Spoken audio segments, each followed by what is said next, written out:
Hello. We've just started chapter 7 of Philip Yancey's book on prayer, and it's entitled The Wrestling Match. And yesterday Kay introduced it and talked about wrestling, and in particular Abraham's wrestling with God. And today my little blog is on arguing with God, and the example that Philip Yancey given is Moses and the burning bush, and I'd just like to talk a bit about that. It's easy to think when we read the story, it's such a well-known story of Moses and the burning bush, that suddenly Moses comes across this burning bush, God speaks to him, he argues with God, and in about 15 minutes flat, he then decides to go back to Egypt.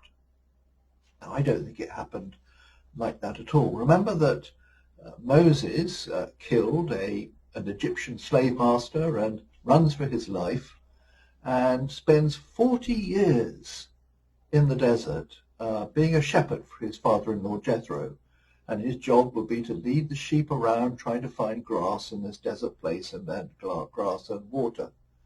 And during this time of solitude and loneliness, I'm sure that he must have prayed to God, is this what the rest of my life is to be?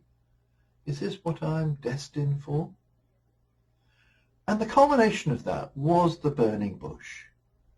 And in that story, God told him, he heard God saying to him, go somewhere you don't want to go. And he argued about this. He said, no, this is ridiculous. I'm under sentence of death. If I go back, I'll be killed.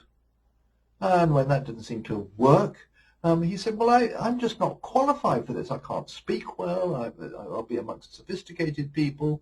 I can't argue the case well for releasing the slave children of Israel. And then finally he says, send somebody else. And then he does submit. So it's a culmination of a period of listening to God, hearing God's voice in his own thoughts and in his own soul. There's a trend right through the Bible about complaints and wrestling with God. Remember the lament psalms? They are in effect complaints.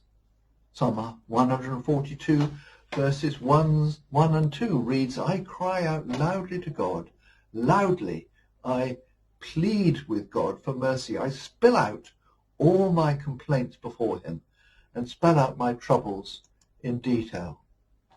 So is it okay to argue with God? Well, I think it is. If you look at Isaiah 1:18, it starts by saying, come now, let us reason together.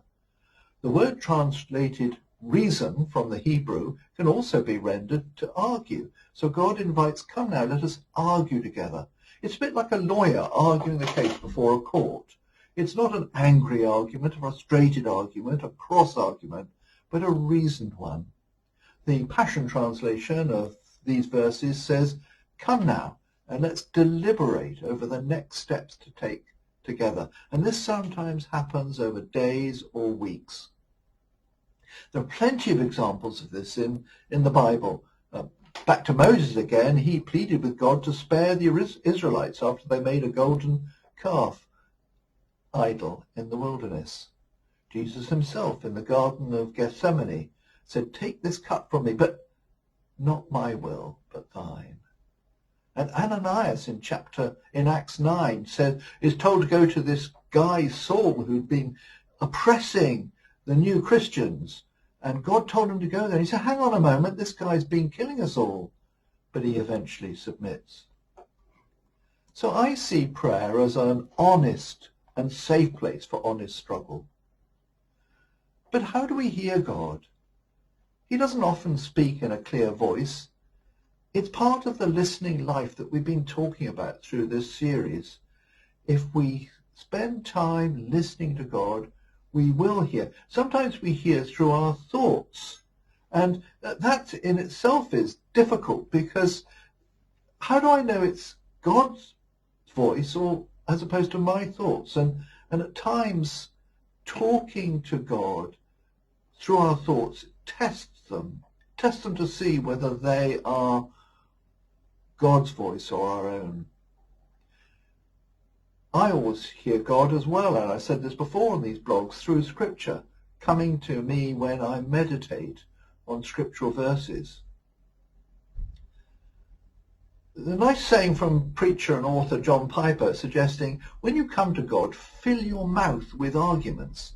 Argue from your helpless, crushed plight. Argue from God's righteous character, that is, his faithfulness to uphold the honor of his name. And argue from your faith or your hope in God.